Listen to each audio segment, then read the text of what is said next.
Hello everyone, I am Taureor and welcome to the remaster of Rome Total War. The original Rome was a game I spent a lot of time with. So I was very happy when I was approached to do a sponsored video on the remaster. Yes, this is sponsored content. They're paying me to show you the game, and I'm very, very glad to do it. If what you see here interests you and you want to play it, make sure to follow the link in the description below. It is well worth it. So, the classic Rome, if you're not familiar with it, is a game in the Total War series that takes place in the ancient world. It has amazing music, relatively simple campaign mechanics, and very enjoyable gameplay. If you are familiar with the game, well, now it's in 4K and has modern features and doesn't crash anymore. So yeah, well worth it. So what should I show you? I spent months of my life playing this. And I don't mean there were months in which I played it. I mean, if you add up all the hours I spent on it, they would sum up to days and then weeks and then probably even months. It was my favorite game for a very long time. So what happens here? Well, you take control of one of the factions of the ancient world. You can play as the Romans with their three families, Macedonia, Egypt, Seleucid Empire, which is the strongest faction in the game, at least in my opinion, the mighty Carthage, Parthia, Pontus, the Gallic tribes, so you can turn the tide on Asterix and Obelix and get Julius what he deserves. Germanic tribes, the mysterious and elusive Britons. So which ones are the most interesting? They all have their strong sides and their weak sides.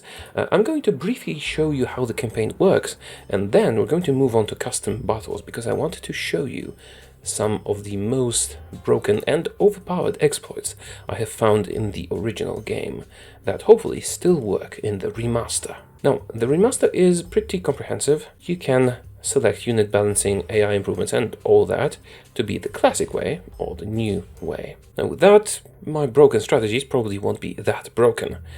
But, you know, we can try it. They also added merchants, so you can get even more money. So let's quickly jump into the campaign as the Greek cities. You get a nice intro like that for every faction. The Greeks could rule the world.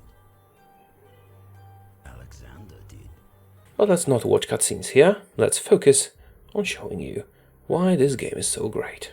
Right, so this is the campaign map, and gameplay is turn-based on the campaign map, and if you engage in battle, it is pausable real-time. Look at that, WASD controls of the map. I don't remember if the original had that, but now if a strategic game doesn't, I'm almost offended. We have our settlements that we can build up to give us more money, more bonuses and better units. Let's have a look at the building browser. See, you grow your city, more buildings become available, buildings enable other stuff, will give you money and so on. You can recruit your units. Right now we don't really have access to any advanced units because we don't have advanced buildings here. But we already do have some nice units. Basic spear infantry, some archers, some javelin throwers and a general. Nothing too special. Well, it's not what units you have, it's how you use them. We're going to return to that in a moment. This is a diplomat. I shall speak with them at once. Let's ask the Romans for their map information. We'll give you trade rights in A return. most generous proposal. Now we know where their cities are, and we can kill them. That's how you do it. You just get map information and trade rights from everyone, and then betray whoever you can, and take their stuff. You can also bribe generals and settlements, if you have a lot of money. Like, for example, this is a Seleucid city. I knew it was here because I've played this countless times. Actually, let's dwell on that for a moment. See, when I was in high school, I was hospitalized with pneumonia for around a month. The hospital room had a TV that was coin-operated. I also had a small radio, some books, and my laptop with no internet. But it did have Rome on it. So I spent a month just playing this game. Each faction is unique in their own right, except for the three Roman factions. They differ very little. For example, the Greeks have access to a lot of different hoplites, which is Phalanx spearmen. They also have access to Spartan hoplites, who have 2 hit points each, which means they can be killed twice. That, coupled with their amazing defense, makes them nearly unstoppable, but we're going to explore that further in a moment. So, how do you play this? You build up your settlements, move your armies. Let's move our army. Yes, attack neutral faction, preparing siege weapons to invade Macedonia. And then next turn, when the siege weapons are ready, we can attack. Here, have some reinforcements. We can travel by land, by sea, make alliances, trade with other nations, or just conquer them. Well, of course, we want to conquer absolutely everything. It can be a very slow and relaxing game, but if you're more into the battle side of things, there's a lot that can be done. And a lot of very nice, interesting, unique units. For example, we have Spartans, the Romans have legionary cohorts, and Carthage and the Seleucid Empire have elephants, while the Germans, well, the Germans have units called Screeching Women. Now that we've seen the campaign map, let's get out of this particular campaign and try a custom battle, so I can show you my favorite overpowered broken strategy. We do custom battle. First, let's construct a balanced army for our enemies. We're going for the early period, so we're going to use quite a lot of Hastati, some Principes, Triarii, Velites, some archers, equities, and of course some incendiary pigs, as well as dogs. This is a well-balanced army that could do very well in a regular battle. We have some money limit remaining, so let's add a second army. This one's gonna be the Germans. Why? Well, because the Germans are very cool. Actually, I need to decrease the amount of troops we have here a bit, so that we can fit in the money thingy. Or I could just increase the money thingy. Right, how much do you need? This will do it for the Roman army. I can spend this as well. Of course, I don't have to spend all of this, and you can put this at a very large number if you so choose. But let's keep it fairly balanced. So we have 8,000 points for the Romans and 8,000 points for the Germans. What are we gonna give the Germans? Well, Germans have some unique, iconic even, units. That's the Naked Fanatics, who are fanatics and they're also naked. But that's not all, they also have Berserkers, who have 2 hit points each. Very powerful. And finally, they have Screeching Women, the most iconic German unit available. Should I need more of them, so let's cancel this Berserker. Yes, lots and lots of Screeching Women. We're going to be facing 2 armies, a well-balanced Roman army, and the crowd of Screeching Women from Germany. I, on the other hand, I'm going to be using pikemen and archers. Royal pikemen from Macedonia.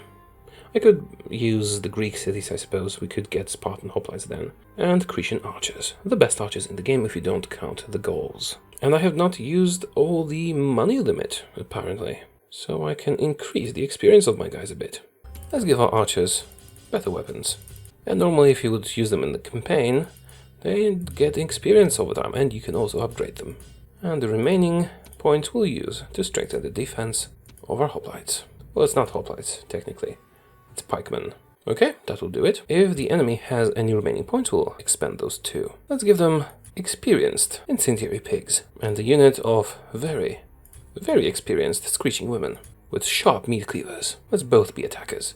It's very easy to be the defender. Now, the strategy I'm about to use used to infuriate my friend Darek, with whom I've played this game quite a bit. See, he would go for historical formations, like the Romans using Hastati, Principes and Triarii with Velites and Equities, the way they're supposed to be, the way they were used in ancient times. I would just use my Super Porcupine formation that succeeded almost every time, so it was bad eventually. What is it, you ask? Well, you probably don't ask, but you'll see. Anyway, let's take all the archers, disable skirmish, and enable guard formation. And prepare an enclosure for our archers. See, the Phalanx is nearly unbeatable from the front. All you need to do is make sure every side is the front.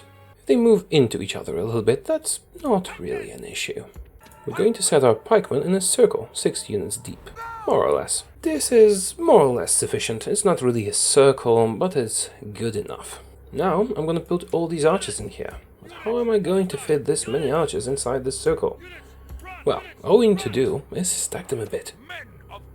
Because we can put units on top of each other. It's an old game, remastered. So, you get the best of both worlds. You get old, wonderful exploits, and you also get modern features, and 4K, and the game not crashing on Windows 10. So yeah, wonderful, isn't it? My Super Porcupine formation, or Super Porcupine for short, is ready. Archers inside a spear enclosure. Now, how are we going to use it for fighting? We have to select all of them and group them as group 1. Now, We lock their formation, and now we can move them like this. This formation has several disadvantages, but I still love it so much. Whoops, I think I misplaced one of the Phalanx units. It's fine. You don't need to be that thorough. So, let's start and see what the enemy brings us. Right, we have the Screeching Women first. I was mentioning disadvantages. It has several. It's very vulnerable to missile attacks because it's all stacked together. Disadvantage number 2, it's nearly invulnerable when it stands still. But when we want to move, it's a different story. I'm going to demonstrate. Say I want to move here. The entire formation will disband, the archers will run forward, and the spears will follow. And it will take them some time to set up anew. And the enemy can of course exploit that. So you need to move in very small increments. If you move at all. Another drawback is that you can run out of ammunition, but you would have to be fighting many enemies for that to happen. It's also quite vulnerable to morale damage, if you don't have a good general, and the final disadvantage is that it looks very silly, but it's rather fun. Let's observe.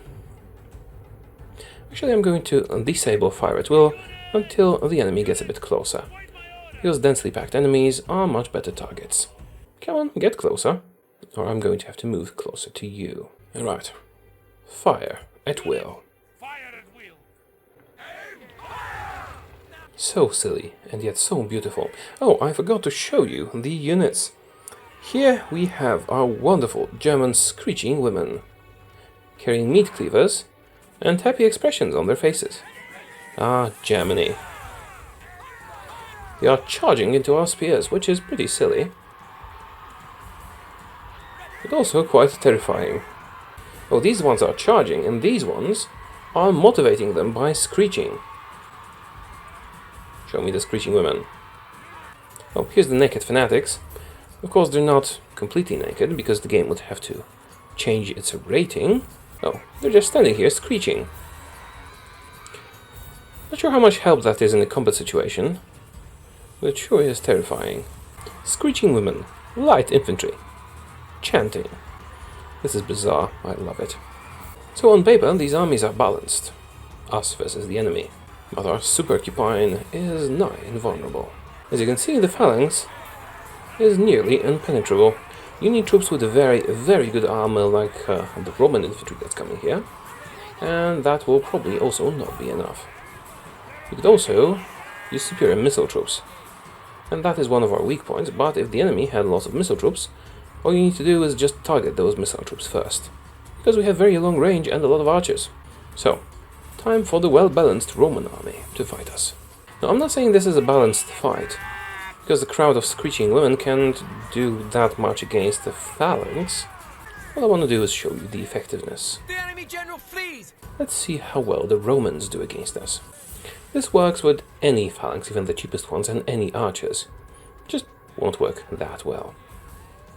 They probably should have brought more enemies to the battlefield, right? And you might think that the AI is bad, but it isn't. It's pretty good. I'm just playing the game wrong. The unit models are quite cool too. I've actually seen Rome Total War used to recreate historical battles for like history shows. Now the enemy has sent better infantry in. They also have some missile units. Oh, goddammit.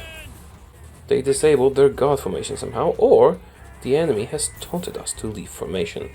This might be the death of us because they left a thingy open. Just go there quickly. Maybe disable the Phalanx. Run quickly. The enemy general flees! Run, Press run. forward so that the spirit of his army is a broken tool! And form the Phalanx quickly before the Romans come. And the last moment we managed it. Whoa, that volley could have hurt us quite a lot. Let's kill the enemy missile troops, shall we? Anyways, our archers are doing a good job, so it won't be a problem. You can also use flaming arrows to scare the enemy. And if they have like elephants, they can go amok and just run all over their allies. Let's speed the game up and decimate the enemy.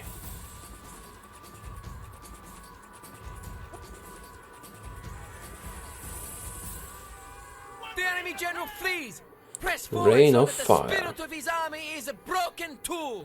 Alright, I am vulnerable to The enemy enemy show missiles. their true virtue. The Roman Fair archers enough, are soldiers. doing a lot of Only damage. frightened rabbits running from our men. I think that is enough for now. I really wanted to show you this setup because it really infuriated my friend. The enemy general flees. Press forward so that the spirit of his army is broken too.